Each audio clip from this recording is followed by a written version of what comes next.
अस्सलाम वालेकुम नाज़रीन, पुरानी से पुरानी रजिस्ट्री मौजूद है, आपके नाम है, लेकिन उसका इंतकाल नहीं चढ़ा हुआ। क्या करना है? इसके मुख्तलिफ तरीके हैं। सबसे पहले तो आप पटवारी के पास जाएंगे और मुझे कभी उम्मीद है कि पटवारी आपकी बात नहीं मानेगा और कभी भी आपका इंतकाल जो है ना वो नहीं चढ़ाएगा।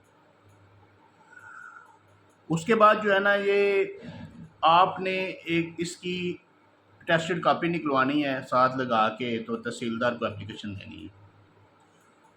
तहसीलदार जो है ना वो पटवारी से रिपोर्ट मांगेगा और बाद में आई बाई शाई करेगा और काम नहीं करेगा। इसके लिए आपने एडीसीआर को एप्लीकेशन देनी है।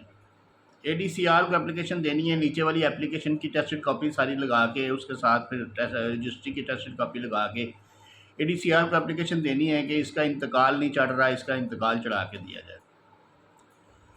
उसके बाद आपने कुछ देर वेट करना है क्योंकि एडीसीआर उसी वक्त मार्क करेगा दोबारा और उसके बाद रिपोर्टिंग होगी। उसके बाद एडीसीआर ऑर्डर करेगा। अगर ऑर्डर नहीं करता तो आपने इस मुकम्मल सेट को जो है ना वो वफाकी महोत्सव को या सूबाई महोत्सव को जो है ना वो आपने मेल कर देना है और साथ एप्लीकेशन दे देनी है कि ये मेरा ये जो है ना मेरी रजिस्ट्री हुई है लेकिन मेरा इंतकाल जो है ना वो नहीं चढ़ा रहे। इन केस एक केस ऐसे भी हो सकता है कि जिस मालिक से आपने जगह खरीदी है उसके नाम रकबा बाकी ना बचा हो, क्योंकि उसने एक दफ़ा फ़र्द बै लेके आपको रजिस्ट्री करवा दी, आपने इंतकाल नहीं चढ़ाया, जमाबंदी में उसका ही नाम आ रहा था, तो उसने कोई 2-4 साल 10 साल बाद वो एक और फ़र्द बै लेके किसी और के नाम पर रजिस्ट्री कर दी और अपने हक़ से ज़्यादा जगह जो है ना वो फ़रोख्त कर दी उसकी। क्योंकि कुछ लोगों की जगह रास्तों में होती हैं जो ज़्यादा मलकियत होती है, जिनकी उनकी रास्तों में जगह बची होती है और वो जमाबंदी में उनके नाम पे आ रही होती है, फ़र्द वगैरह उनकी निकल आती है, तो वो किसी और को भी सेल कर देते हैं। इस तरीके से एक बंदा जो है ना वो एक प्लाट को 2 दफ़ा सेल कर सकता है।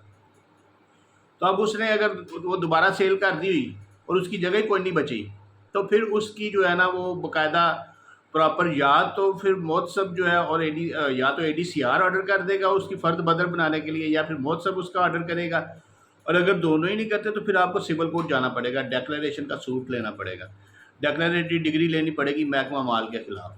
जिस वक्त वो आपको डिग्री मिलेगी, क्योंकि आपके पास रजिस्टर्ड सेल डीड है, आपको डिग्री मिलेगी। जिस वक्त आपको डिग्री मिलेगी उसके बाद फिर आप उसका इजरा फाइल करेंगे अदालत में और अदालत आपको फिर जो है ना वो उसका इंतकाल चढ़वा के देगी। तो ये लेंथी प्रोसेस है, इसलिए आप जिस वक्त रजिस्ट्री करवाते हैं उसी वक्त उसका इंतकाल चढ़ाया करें। अभी तो चूँकि कंप्यूटराइज सिस्टम हो गया है, ऑटोमेटिकली इंतकाल चढ़ने शुरू हो गए हैं, लेकिन पहले बेशुमार रजिस्ट्रियाँ ऐसी हैं जिनके इंतकाल नहीं चढ़े हुए, और अभी वो चेक करवा लें। आपके पास अगर कोई रजिस्ट्री है तो उसको चेक करवा लें इंतकाल चढ़ा है कि नहीं, ताकि वो ऐन वक्त पे आके अगर बेचने लगें या कोई उसकी विरासत करवाने लगें तो फिर कोई प्रॉब्लम ना हो। तो इसलिए वो चेक कर लें और उसका इंतकाल अभी से चढ़वा लें। शुक्रिया।